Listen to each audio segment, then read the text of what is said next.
I am 22 female, and I work full-time at a local steakhouse-style restaurant. There's a policy with the employees regarding free food based on the length of your shift, and the other day I was working a double, which meant I got 2 free meals, one at the end of my first shift and one at the end of my second. There are a few things we as employees can't pick for our free meals due to costs, but we still have access to nearly the entire menu. Another part of this policy is that if we pick something, and one of the ingredients required is almost gone, we're allowed to keep our pick and tell the customer that we're sold out of that particular item.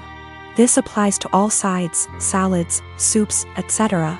Usually though, if we say we're out, we really did run out regardless of employee meal picks. Anyways, on the day that I worked my double, we were about 2 hours out from closing and I sat a couple who were on a first date.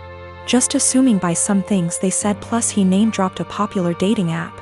When they were ready to order their meals, the girl just so happened to ask for sirloin. But that was the cut I chose for my second meal and we were down to our last one. I apologized and told her that we were out, and the pouted and told me she would need another minute to decide.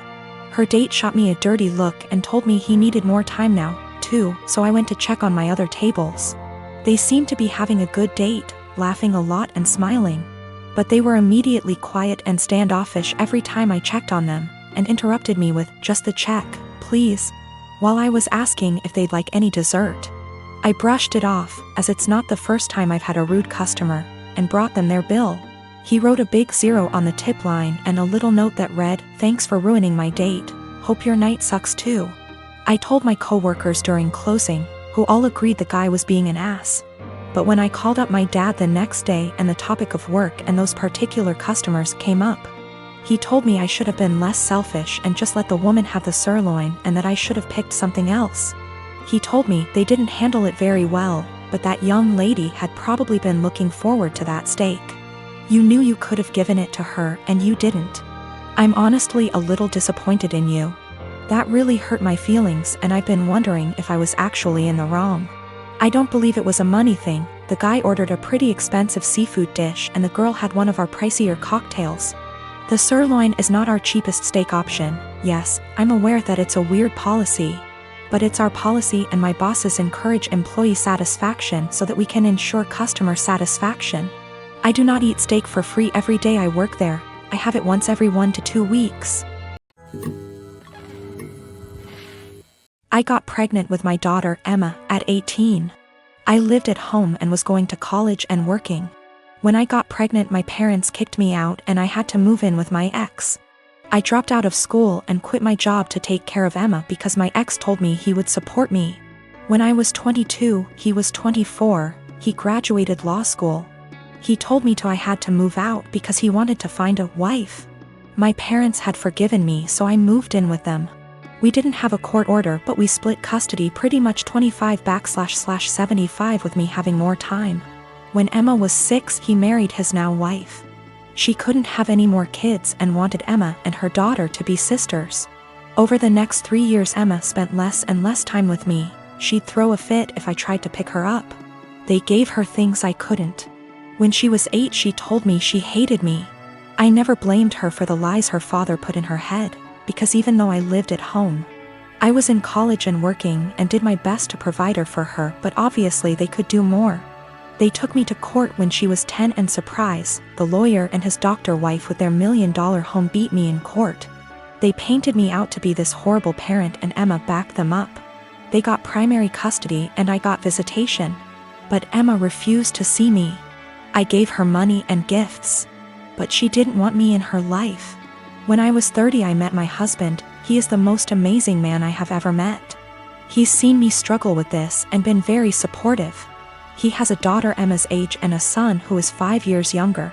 They lost their mom and were very welcoming and loving. They treated me like their mom. Emma made 0 efforts to get to know my husband and stepkids. Emma and stepdaughter just graduated high school this past May. And my parents also recently passed and gave me their estate since I am an only child. I have decided to pay for my stepdaughter's entire college tuition and buy her a car, pay for an apartment.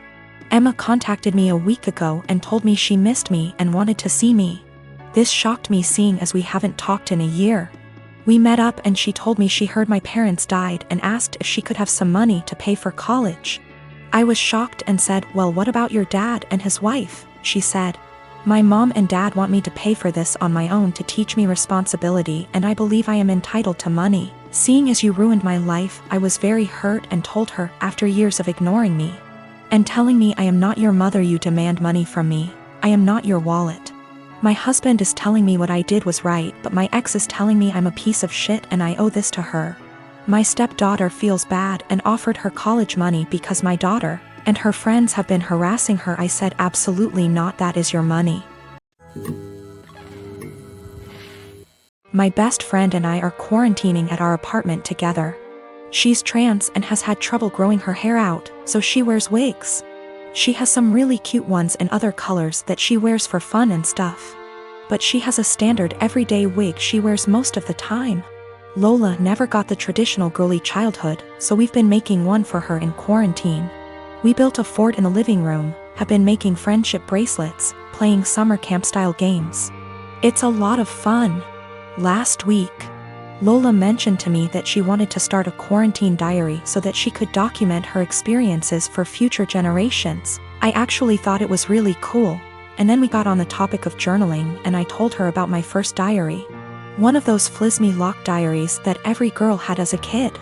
We bought matching ones as part of our Give Lola Her Childhood Back crusade. They took a little while coming in, but we got them on Friday. Saturday night, some of our friends from college decided to do an impromptu girls' night in. Lola was in the shower, so I answered the Zoom without her.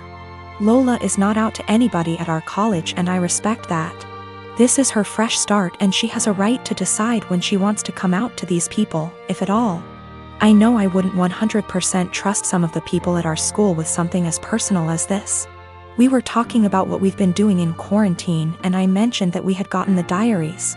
I said it was for the nostalgia and they wanted to see the diaries. We left the box in Lola's room, so I went in to show them. Lola and I go into each other's rooms all the time, we're basically sisters to one another, and it's just about second nature. When we were younger, we had keys to each other's houses. I didn't think anything of it. I flipped the camera to show the diaries and didn't flip it back. I got distracted by a cute choker on her dresser and forgot that the camera was flipped back / there was anything to hide. They knew Lola has worn wigs out to parties / the club / etc., but her everyday wig was right out in plain view, and one of our nosier friends asked what the new wig was. I completely blue-screened and someone else realized that it was Lola's hair. I genuinely had nothing to say.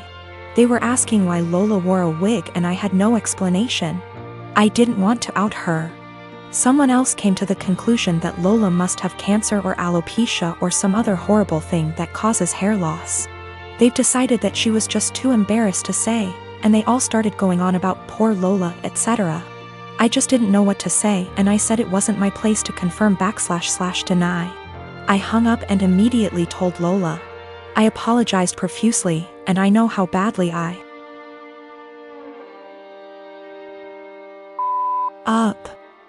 I feel so guilty about it. But, understandably, she's upset. Now, she's being forced to decide whether or not to out herself. Lola, understandably, doesn't want to lie about having some serious disease and people are already trying to show support. At the same time, though, she doesn't want to have to come out. I don't know what to do. I want to support her, but she doesn't want to even see me right now.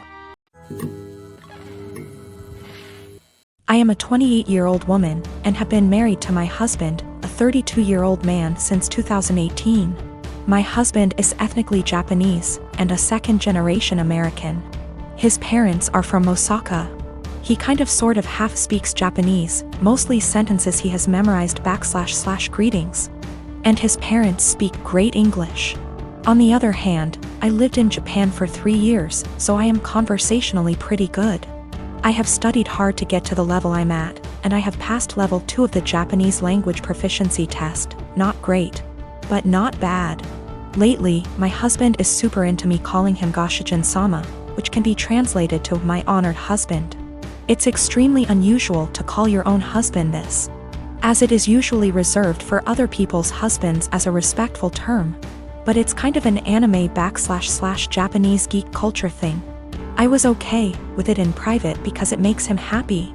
Last week went to his parents' house for dinner, and on the way over he asked if I could call him Goshijin-sama all evening. I immediately shot his idea down with a firm no, because that would be super embarrassing. His parents are native Japanese speakers in their 60s. I'm not going to subject them to what you'd pay a waitress in a maid cafe $20 for a cup of coffee to call you. To be honest, I don't think my husband really gets how the phrase is properly used, despite his insistence. He kept trying to convince me, reminding me that he is Japanese and knows what is proper. Despite the fact that I speak better Japanese than him, but I was having none of it. I just shut down and tuned him out. We got there, and sometime into the night I called his name to ask if he wanted a drink. Despite him being in hearing range, he ignored me. I said it again, and this time he looked at me, gave me this pleading shrug, and then turned back to the TV. I didn't get him a drink and just got myself one. A while later, I said his name again, and he audibly sighed. He told me that he wanted me to call him what I call him at home. To which I responded I would most certainly not be calling him what I call him at home. This was all in front of his parents, by the way. On the car drive home, I told him that I wasn't going to call him Goshijin-sama anymore because he can't draw the line between fun, playful couple stuff and his parents. He has sulked for the past week and I don't even know what to do. Normally I would not even consider the possibility that I was wrong here, but he's normally a very rational, reasonable, and respectful person. I feel like I'm being gaslighted and don't know what to do.